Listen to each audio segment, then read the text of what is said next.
My name is Sophia, and I used to think January was the happiest month. But I realized it only precedes the cruelest month of March.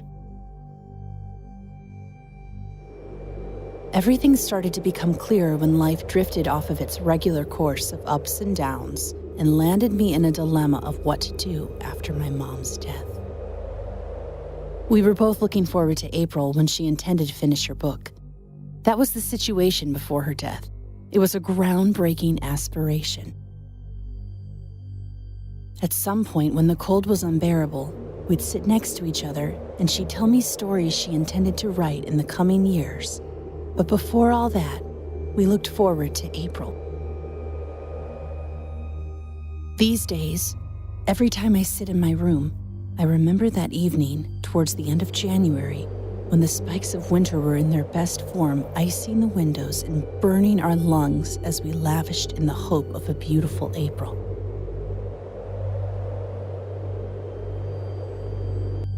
It was an evening in January, a long day for me, but I longed to see my mom at the end of the day, and that was my painful compensation. I got home after 4 p.m. and lit the fire at the hearth while I waited for her.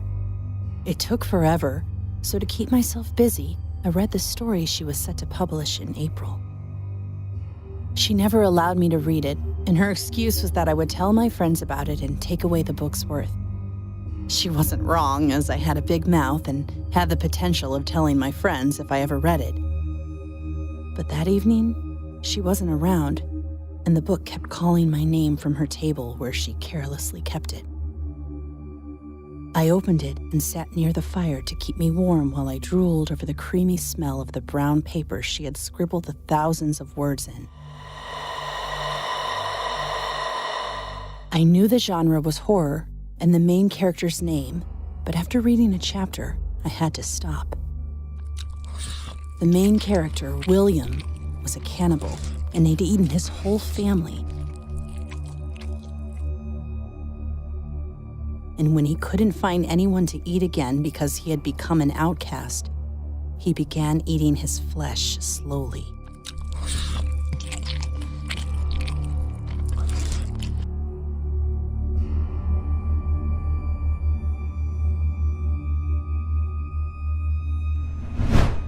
I couldn't go further and dropped the book where I found it. I realized quickly that there was more to her decision not to allow me to read the book. It birthed fear in me, and every move in the room made me think the cannibal had become tired of hiding and was now breaking into houses to eat people. 7 p.m. and my mom wasn't back yet. It was unusual. She used to get back home at 5 p.m. every day, and even when the worst-case scenario came up at the library where she worked, she'd be back by 5:30. I picked up my phone to call her, but it only rang, and there was no receiver. Immediately, 8 p.m. struck, and the church bell on the next street began chiming. I couldn't contain the anxiety in me and grabbed my coat to look for my mom. It was unsafe for a girl to be outside during these hours, as only smokers and rapists looking for someone to keep their cold bodies warm stayed out. But staying inside was already driving me insane. I had nearly walked to the end of the street when I saw someone lying at the corner of the street lamppost with their head bent downwards and unconscious. One part of me prayed it wasn't my mother. Another hoped it would be her so I could stop and give up on the search. I closed the cap and recognized the green coat my mom had worn that morning. My eyes were full of tears and my heart sober as I reached for the body and raised its head. It wasn't my mom.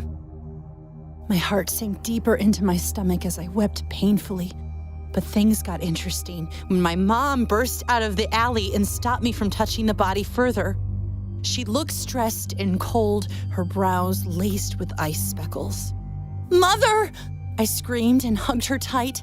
No one was watching, so she retrieved her coat and dragged me home.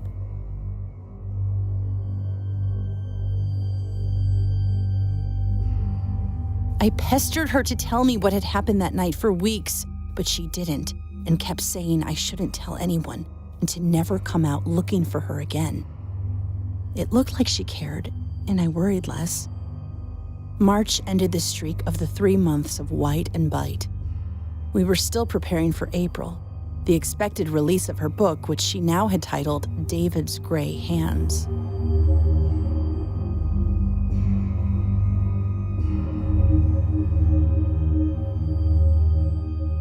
Towards the end of March, my mom came home late again, but I knew better when she did. It was midnight, and I was hiding in the corner of our tiny living room with the fear of the cannibal walking in on me because I had heard someone dig the floor behind my window an hour ago.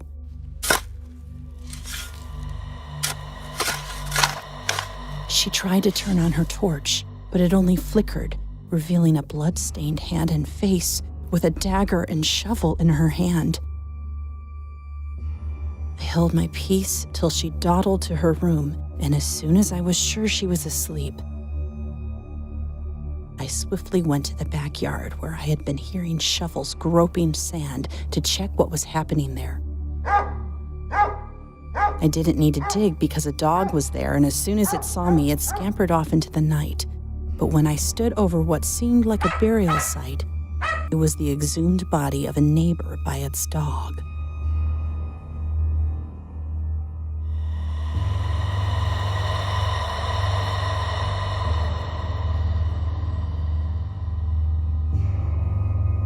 The man's face stood out in the dark with his eyes open but covered with March's sand.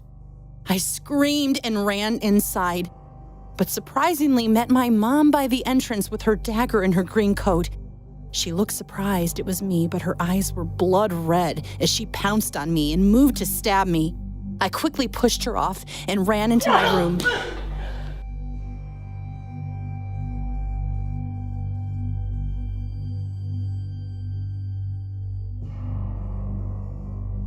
Minutes later, she came begging and crying that I open the door for her to apologize.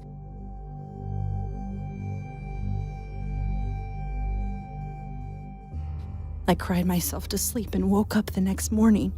Everything reminded me of William, her supposed fictional character.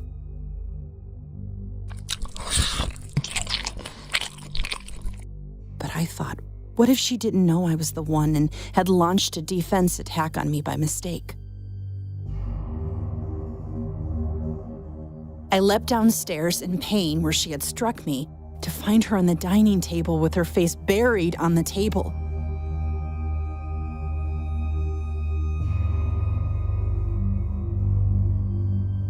I moved closer to see the table and a plate on it soaked with blood.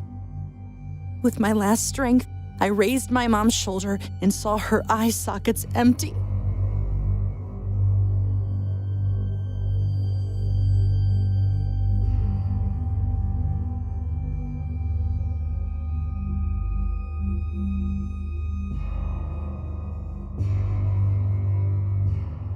Weeks after her funeral, I learned the name of her greencoat designer was David.